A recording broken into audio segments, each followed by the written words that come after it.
अस्सलाम वालेकुम नाजरीन। उम्मीद करता हूँ आप सब लोग खैरियत से होंगे। मैं हूँ असद। जैसा कि मैंने आप लोग को बताया था रिसेंटली कि मैक्स स्कॉलरशिप के ऊपर मैं एक डिटेल्ड वीडियो बनाऊंगा जिसमें मैं आप लोग को बताऊंगा कि मैक्स स्कॉलरशिप के ऊपर आप लोग कैसे अप्लाई कर सकते हैं। मैक्स स्कॉलरशिप यूनिवर्सिटी रिकमेंडेशन जो है वो नेक्स्ट मंथ से ओपन हो रही है। अक्टूबर से नवंबर दिसंबर 3 महीने का ये टाइम होता है और सिर्फ इन 3 महीने के अंदर आप लोगों ने ये सारा प्रोसेस करना होता है। तो टाइम बहुत शॉर्ट है, इस वजह से मैंने जल्दी से जल्दी ये प्रेजेंटेशन बना के आप तक पहुंचानी थी। तो जो कोई भी इस मैक्स स्कॉलरशिप के ऊपर इंटरेस्टेड है या जापान आना चाहता है तो ये वीडियो आप लोगों के लिए है। ये वीडियो एंड तक आप जरूर देखें। आई होप कि आप लोग जो है इस वीडियो के एंड तक एटलीस्ट प्रोसेस जान चुके होंगे कि किस तरीके से आप लोगों ने अप्लाई करना है। तो बहुत आसान प्रोसेस है। मैंने एक छोटी सी प्रेजेंटेशन बनाई है इस सिलसिले में, इसीलिए मैं आज ये स्क्रीन के ऊपर कंप्यूटर के ऊपर बैठ के आप लोग के साथ ये शेयर कर रहा हूँ इन वीडियो कि मैं आप लोग के साथ वो प्रेजेंटेशन भी शेयर करूं। और ये प्रेजेंटेशन जो है मेरी फेसबुक के पेज के ऊपर अवेलेबल होगी। तो आप लोग वहां से ये जो सी प्रेजेंटेशन है वो एक्सेस भी कर सकते हैं। जो लिंक्स प्रोवाइडेड है वो आप लोग एक्सेस कर सकते हैं। तो जो जो भी इंटरेस्टेड है वो मेरे फेसबुक पेज से जाके ये प्रेजेंटेशन डाउनलोड कर सकता है। और अगर आप लोग सीरियसली जापान आना चाहते हैं तो ये वीडियो एंड तक जरूर देखेगा। तो अब मैं आप लोग के साथ ये स्क्रीन शेयर कर रहा हूँ।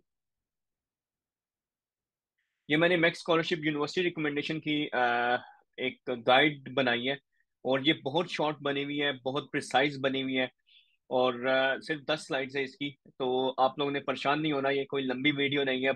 बहुत शॉर्ट वीडियो होगी ये। और इसमें मैं कोशिश करूंगा आप लोग के साथ सारी डिटेल शेयर कर सकूं। मैं क्योंकि यूनिवर्सिटी ऑफ टोक्यो के अंदर काम कर रहा हूँ एज ए रिसर्चर, तो इस वजह से मैं जो यहाँ पर एग्जांपल्स दूंगा वो यूनिवर्सिटी ऑफ टोक्यो से रिलेटेड होगी। पर आप लोग जापान की किसी भी यूनिवर्सिटी में अप्लाई कर रहे हो तो आप लोग सेम प्रोसेस के थ्रू अप्लाई कर सकते हैं। तो ये प्रेजेंटेशन का फ्लो है। इसके अंदर मैं आप लोग को सबसे पहले आप लोग की क्वालिफिकेशन बता दूं कि कौन से प्रोग्राम के लिए कितनी क्वालिफिकेशन चाहिए, लैंग्वेज प्रोफिशिएंसी कितनी चाहिए, आपको स्कॉलरशिप एड कितनी मिलेगी, ट्रैवल एक्सपेंसेस क्या होंगे, और डॉक्यूमेंट्स कौन कौन से चाहिए आपको, और एप्लीकेशन प्रोसेस क्या होता है। इसके बाद मैं एंड पे आप लोग को कुछ यूजफुल लिंक्स दूंगा यूनिवर्सिटी ऑफ टोक्यो के, जो कि आप यूज कर सकते हैं अपनी एप्लीकेशन के लिए। तो सबसे पहले जी क्वालिफिकेशन हम देखते हैं कि जो जीपीए, मुझे बहुत से स्टूडेंट्स पूछते हैं कि मेरा इतना जीपीए है तो क्या मैं आ सकता हूँ, क्या मैं स्कॉलरशिप के लिए अप्लाई कर सकता हूँ। तो ये चीज आप जहन में रख लें। अगर आपका 3.30 जीपीए है तो आप स्कॉलरशिप के लिए अप्लाई कर सकते हैं, अदरवाइज आप नहीं कर सकते। आप लोग ट्राई जरूर करें, मैं ये नहीं किसी को भी डिमोटिवेट नहीं करता। आप लोग ट्राई जरूर करें, हो सकता है कि कोई चांस बन जाए। पर यूजुअली मैक्स स्कॉलरशिप के लिए जो जब वो करते हैं अपने जापानीज स्केल में कन्वर्ट करते हैं तो वो हमारा पाकिस्तानी जीपीए मिनिमम 3.30 होना चाहिए। इसके अलावा अगर आप लोग किसी भी सब्जेक्ट के अंदर फेल हुए हुए हैं तो भी आपके चांसेस कम हो जाते हैं। आपकी थ्रू आउट योर डीएमसी या ट्रांसक्रिप्ट के अंदर कोई भी सब्जेक्ट ऐसा ना हो जिसमें आप फेल हुए हुए हो। तो ये चीज़ बहुत मैटर करती है। अच्छा, मास्टर्स के लिए आप लोग को चाहिए 16 ईयर्स ऑफ स्कूलिंग और पीएचडी के लिए चाहिए 18 ईयर्स ऑफ स्कूलिंग। और ये मस्ट है। और अगर जो स्टूडेंट्स अपने बैचलर के या मास्टर के लास्ट ईयर में है तो वो भी एक्सपेक्टेड ग्रेजुएशन सर्टिफिकेट लेके अप्लाई कर सकते हैं। अच्छा, इसके लिए हमें लैंग्वेज प्रोफिशिएंसी चाहिए। जो सी दो लैंग्वेज प्रोफिशिएंसी होती है, एक इंग्लिश और एक जैपनीज। इंग्लिश में हमें इंग्लिश प्रोफिशिएंसी के लिए हम सी एफ और B2 लेवल कर सकते हैं या टोफल IBT कर सकते हैं। यूनिवर्सिटी ऑफ टोक्यो में यूजुअली टोफल मांगा जाता है। अगर इसके अलावा अगर आपके पास आइल्स है तो आइल्स भी एकेडमिक होना चाहिए 6.5 बैंड्स के साथ, मिनिमम 6 ईच बैंड के अंदर होना चाहिए। और अगर आप लोग के पास कुछ यूनिवर्सिटीज के अंदर आपका इंग्लिश सर्टिफिकेट भी चल जाता है, सर्टिफिकेट स्टेटिंग दैट कि जो आप लोग की प्रीवियस एजुकेशन है वो इंग्लिश प्रोग्राम में थी। तो पाकिस्तान में जितनी भी यूनिवर्सिटीज हैं वो सारी इंग्लिश टॉट प्रोग्राम में ही होती हैं। यूजुअली हमें जो है पढ़ाया इंग्लिश में नहीं जाता, पर हमारी जो करिकुलम होता है या हमारी जो बुक्स होती हैं वो मोस्टली इंग्लिश में ही होती हैं। तो आप वो वाला सर्टिफिकेट आप यूनिवर्सिटी से इशू करवा सकते हैं। वो सर्टिफिकेट भी कुछ यूनिवर्सिटीज के अंदर यूज कर सकते हैं। पर जो टॉप लेवल यूनिवर्सिटीज होती है जैसे यूनिवर्सिटी ऑफ टोक्यो है, ये नंबर 1 यूनिवर्सिटी जापान की, तो ये मोस्टली इंग्लिश सर्टिफिकेट यूनिवर्सिटी का एक्सेप्ट नहीं करते। या ये टोफल लेंगे या आइट्स लेंगे या CEFR लेंगे। और जापानीज की जहां तक बात है तो जापानीज की कोई रिक्वायरमेंट नहीं है मैक्स स्कॉलरशिप के लिए। जो लैंग्वेज प्रोग्राम्स में आना चाहते हैं उनके लिए जापानीज रिक्वायरमेंट होगी, पर अभी हम उसकी बात नहीं कर रहे। स्कॉलरशिप एड, जो मास्टर स्टूडेंट्स जो यहाँ पर आते हैं, आप लोग को मंथली एड मिलती है यहाँ पर 147,000 जापानीज जेन, जो कि ये पाकिस्तानी अच्छी खासी अमाउंट बनती है। और इसी तरह ही जो डॉक्टोरल प्रोग्राम है उसको 148 जापानीज जेन मिलते हैं। और आपकी जितनी भी यहाँ पर ट्यूशन फी है या एंट्रेंस फीस है या एग्जामिनेशन फीस है, वो सारी यहाँ पर वेव ऑफ हो जाती है। और इसी तरह ही अगर आप लोग की जो थीसिस डिसर्टेशन फीस होती है वो भी यहाँ पर मैक्स स्कॉलरशिप पे वेव ऑफ हो जाती है, तो आप लोग को कुछ भी पे नहीं करना पड़ता। और यहाँ पे आने के बाद ये एक अच्छी खासी अमाउंट है जिसमें आप यहाँ पर आकर बहुत अच्छे तरीके से अपना गुजारा कर सकते हैं। इसके अलावा आपके जो ट्रैवल एक्सपेंसेस हैं, तो आप लोग को मैक्स स्कॉलरशिप अगर आप लोग की हो जाती है तो आप लोग को बिल्कुल भी परेशान होने की जरूरत नहीं है, आपका कोई खर्चा नहीं होगा। आप लोग को एयर टिकट दी जाएगी फ्लाइट के लिए मैक्स की तरफ से। और ये आपको यूजुअली दी जाती है जहां से आप बिलोंग करते हैं उस कंट्री से लेकर जापान तक, और जब आप ग्रेजुएट हो जाते हैं तो उस जापान से लेके वापस आपने उसी कंट्री में जाना होता है। तो ये आपको रिटर्न टिकट मिलती है। दरमियान में अगर आपने अपनी डिग्री के फॉर एग्जांपल 3 साल की डिग्री है, तो अगर आप दरमियान में ट्रैवल करना चाहते हैं तो उसका टिकट आपको नहीं मिलेगा। अच्छा, अब आपको इसके डॉक्यूमेंट्स कौन से चाहिए, तो सबसे पहले तो नेक्स्ट एप्लीकेशन फॉर्म, ये आपको जिस यूनिवर्सिटी में अप्लाई कर रहे हैं उस यूनिवर्सिटी में नेक्स्ट मंथ से वो अपलोड हो जाएगा वहां पर 2023 इनटेक के लिए। तो आप उस यूनिवर्सिटी की वेबसाइट पे जाके नेक्स्ट एप्लीकेशन फॉर्म ले सकते हैं। इंग्लिश प्रोफिशिएंसी सर्टिफिकेट, जैसा कि मैं आपको बता चुका हूँ कि वो आपको एक चाहिए। इसके अलावा आप लोग को ग्रेजुएशन सर्टिफिकेट चाहिए, आपकी डिग्री या एक्सपेक्टेड ग्रेजुएशन सर्टिफिकेट आप अपनी यूनिवर्सिटी से जाके ले सकते हैं। इसके अलावा आपकी एक डिटेल्ड मार्कशीट होनी चाहिए। ये एक डॉक्यूमेंट चाहिए आप लोग को जिसको हम ट्रांसक्रिप्ट भी बोलते हैं। आप ट्रांसक्रिप्ट जो है यूनिवर्सिटी से इशू करवा सकते हैं।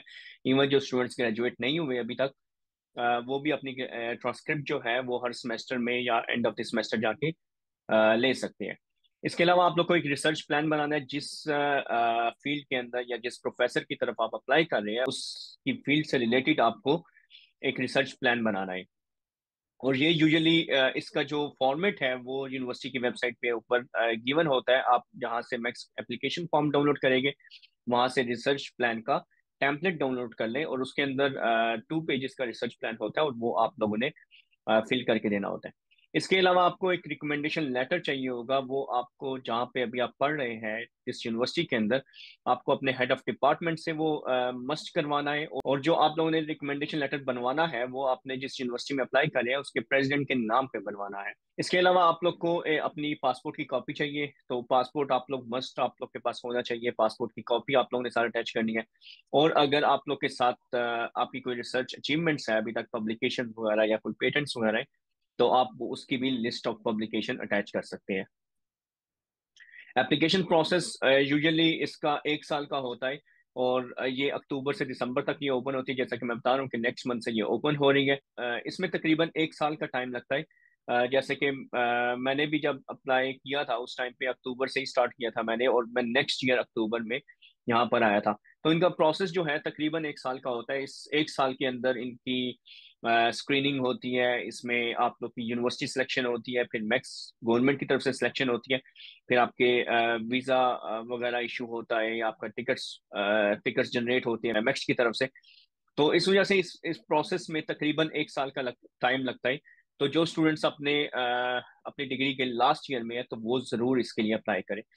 तो ये आप जहन में रखें कि आपको 1 साल जरूर लगेगा जब आप इसके ऊपर अप्लाई करें। अच्छा, इसमें आप लोगों ने कोई भी यूनिवर्सिटी आप चूज करें अपनी मर्जी की based on your field of study. और यूनिवर्सिटी की वेबसाइट जो है आप रेगुलरली मॉनिटर करते रहे, उसको विजिट करते रहे कि उसमें कोई मजीद अपडेट आई है, क्योंकि ये यूजुअली जैसे जैसे अपडेट्स आ रही होती है यूनिवर्सिटी के अंदर, तो साथ साथ ये लोग अपनी वेबसाइट के ऊपर भी अपडेट कर रहे होते हैं। और वहां से ही आप उसकी जो गाइडलाइंस है वो एप्लीकेशन सबमिट कैसे करनी है वहां से उसको फॉलो करें। Result of first screening will be inform in फरवरी और मार्च। आपको मार्च तक जो है फर्स्ट स्क्रीनिंग का बता देगी कि आपकी सिलेक्शन हुई है या नहीं हुई है, यूनिवर्सिटी आपको सेलेक्ट करके भेज देगी। और फिर उसके बाद आपकी यूनिवर्सिटी जो है वो इनिशियल स्क्रीनिंग करेगी, स्क्रीनिंग इंटरव्यू। वो यूजुअली जिस डिपार्टमेंट में आप अप्लाई कर रहे हैं उस डिपार्टमेंट के कुछ लोग, हेड ऑफ डिपार्टमेंट और कुछ प्रोफेसर होते हैं, वो आप लोग का इंटरव्यू करेंगे। यूजुअली 3-4 प्रोफेसर होते हैं, पर अगर आप लोग को उन्होंने सेलेक्ट कर लिया है, यूनिवर्सिटी ने सेलेक्ट करके आगे रिकमेंड कर दिया है, तो मोस्टली उनकी स्कॉलरशिप हो जाती है। और फाइनल रिजल्ट जो गवर्नमेंट सेलेक्ट करती है वो जून या जुलाई में आता है। तो जो इनिशियल आपकी सिलेक्शन होनी है, जो डिपार्टमेंट ने करनी है, अगर आप लोग वहां से पास हो गए हैं तो मोस्ट प्रोबेबली आपको गवर्नमेंट भी सिलेक्ट कर लेगी। और फिर जो आप लोग का डिपार्चर होगा वो एंड ऑफ द सितंबर होगा। आपने आपकी जो यहाँ से स्टार्ट होगा प्रोग्राम आपका, वो 1 अक्टूबर से स्टार्ट होगा, तो लेट सितंबर में आप लोग का यहाँ वहां से डिपार्चर होगा। अब ये जो लास्ट साइट है ये है जी हमारी यूनिवर्सिटी ऑफ टोक्यो के कुछ लिंक्स हैं जो कि मैंने दिए हुए थे। मैं आपको इसको ओपन करके भी बता देता हूँ। आपने सिर्फ इस लिंक को ओपन करना है और इसके बाद आपने गूगल पे जाके इसको सर्च करना है। तो ये यहाँ पे मैं एक सेकंड आपके साथ ये वाली स्क्रीन शेयर कर लूँ। तो ये आप लोग के पास वो लिंक आ गया। तो ये आपके पास स्कॉलरशिप्स हैं, apply before coming to Japan, offer by University of Tokyo government और ऑफर बाय प्राइवेट ऑर्गेनाइजेशन। तो ये कुछ स्कॉलरशिप्स के लिंक्स हैं, आप लोग इसके ऊपर अप्लाई कर रहे हैं। अगर आप इसके ऊपर लिंक पे आए तो आप देख सकते हैं कि पहले नंबर पे यहाँ पर जापानीज गवर्नमेंट स्कॉलरशिप आ गई है। यूनिवर्सिटी ऑफ टोक्यो की कुछ फेलोशिप्स हैं। और आप अगर यूनिवर्सिटी की वेबसाइट पे जाएंगे तो आपको बहुत सारी अदर स्कॉलरशिप्स भी मिल जाएगी जिसके ऊपर आप अप्लाई कर सकते हैं। इसी तरह ही अगर हम दूसरा लिंक ओपन करें तो दूसरे लिंक के ऊपर हमारे पास ये ट्यूशन एंड स्कॉलरशिप्स हैं। यहाँ पे अगर आप लोग सेल्फ फाइनेंस आए हैं तो आप अपने सेल्फ फाइनेंस पे आने के बाद अपनी ट्यूशन फीस की या एडमिशन फीस जो है वो एग्जाम्पशन के लिए भी अप्लाई कर सकते हैं। आप लोग स्टूडेंट डिस्काउंट्स के लिए अप्लाई कर सकते हैं। फिर आप इमरजेंसी लोन्स वगैरह ले सकते हैं। तो यहाँ से आप लोगों को डिफरेंट इंफॉर्मेशन मिल जाती है। फिर जो तीसरा लिंक है वो है जासो की तरफ से। जासो जो है जापान स्टूडेंट सर्विस ऑर्गेनाइजेशन है ये। और ये भी बेसिकली आप लोगों को इनकी भी अपनी स्कॉलरशिप्स होती है जिसके ऊपर आप अप्लाई कर सकते हैं। तो ये भी आप लोग को इनकी वेबसाइट के ऊपर डिटेल मिल जाएगी। फिर अगर जो सेल्फ फाइनेंस के ऊपर आना चाहते हैं, इसी तरह यूनिवर्सिटी ऑफ टोक्यो का ये लिंक है। ये सारे लिंक्स जो है मैंने अपनी वेबसाइट के अपनी प्रेजेंटेशन के अंदर ऐड किए हुए। तो ये जो प्राइवेट एडमिशन है या सेल्फ फाइनेंस एडमिशन है आप उनको भी आप अप्लाई कर सकते हैं। वो भी अभी नवंबर से ओपन हो रहे हैं। तो ये उनके लिए भी गाइड है। जितने यहाँ पे डिपार्टमेंट्स गिवन है इन डिपार्टमेंट्स के अंदर आप अप्लाई कर सकते हैं। इसके अलावा अगर इनका एक स्पेशल प्रोग्राम है यूनिवर्सिटी ऑफ टोक्यो का ही, ये एक इनका स्पेशल प्रोग्राम है जो कि अक्टूबर 2023 से स्टार्ट होगा। और इसकी एप्लीकेशन पीरियड जो है वो 31 अक्टूबर से 4 नवंबर तक है। सिर्फ 5 दिनों के लिए ये एप्लीकेशन ओपन होगी। तो आप अपने डॉक्यूमेंट्स जो है वो इससे पहले पहले तैयार कर ले। तो इसमें जो एग्जामिनेशन फीस है वो भी बहुत कम है। यूजुअली यहाँ पर उसकी फीस ज्यादा होती है, पर इसकी एग्जामिनेशन फीस जस्ट 10,000 yen है। और इसके लिए जो है आप लोग अप्लाई कर सकते हैं। इसका एप्लीकेशन प्रोसेस जो है वो सारा यहाँ पर गिवन है। इसके अलावा आप लोग अगर ओवरऑल देखे जाए जापान में, तो ये एक लिंक है जो मैंने अपनी पुरानी वीडियो में भी एक दफा दिया था। तो आप इसको भी यूज कर सकते हैं गाइड के तौर पे। तो ये नाजरीन हमारे लिंक्स थे जो मैंने आप लोग के साथ शेयर करना चाहा था। और आप लोग का बहुत बहुत शुक्रिया इस प्रेजेंटेशन को सुनने के लिए। उम्मीद करता हूँ कि आप लोग को ये डिटेल्ड वीडियो जो है इंफॉर्मेटिव लगी होगी। मैं एक्सपेक्ट करता हूँ कि इसके ऊपर मैक्सिमम लोग अप्लाई करेंगे और मैक्सिमम लोग जो है इसके ऊपर अप्लाई करके जापान आ सकेंगे। अगर इसके अलावा आप लोग को मजीद कोई इन्फॉर्मेशन चाहिए हो तो आप लोग मुझे मैसेज कर सकते हैं। अगर मेरे पास मैसेजेस की रिक्वेस्ट ज़्यादा आई जिसमें लोग ज्यादा क्वेश्चंस वगैरह कर रहे हैं या कुछ लोगों को समझ नहीं आ रही है, तो मैं एक लाइव सेशन भी रखूंगा विद इन अक्टूबर, 15 अक्टूबर से पहले पहले, ताकि जल्दी से जल्दी आप लोग के मैं जो क्वेरीज है वो उसको आंसर कर सकूं। आप लोग को जितने भी क्वेश्चंस हो, जितने भी प्रॉब्लम्स हो, आप लोग मेरे से उस लाइव सेशन में पूछ सकते हैं। तो मैं वो डिपेंड करता है कि कितने लोग मुझे मैसेज करते हैं या कितने लोग मेरी वीडियोस को देखते हैं और कितने लोग कमेंट्स में मुझे बताते हैं कि हमें ये प्रॉब्लम फेस आ रही है या ये इशू आ रहा है। तो मैं उसके अकॉर्डिंग एक लाइव सेशन भी आप लोग के साथ कर लूंगा ताकि आप लोगों को ज्यादा से ज्यादा इंफॉर्मेशन मिल सके। तो मेरी आप लोग से एक रिक्वेस्ट है कि आप लोग इस वीडियो को ज्यादा से ज्यादा शेयर करें ताकि ज्यादा से ज्यादा लोगों तक ये इन्फॉर्मेशन पहुंच सके। उसकी रीज़न ये है कि हमारे पाकिस्तानी स्टूडेंट्स बहुत कम हैं अगर हम लोग कंपेयर करें यहाँ पे बाकी नेशनलिटीज़ के साथ। तो यहाँ पर चाइनीज़, इंडियंस और बांग्लादेश, इन कंट्री से काफ़ी सारे स्टूडेंट्स हैं जो आए हुए हैं जापान में एजुकेशन के लिए। तो पाकिस्तानी जो है वो बहुत सारे ऐसे स्टूडेंट्स हैं जो आना चाहते हैं पर उनके पास इतनी इंफॉर्मेशन नहीं होती। तो मेरी ये ख्वाहिश है कि ज़्यादा से ज़्यादा पाकिस्तानी स्टूडेंट्स यहाँ पर आए।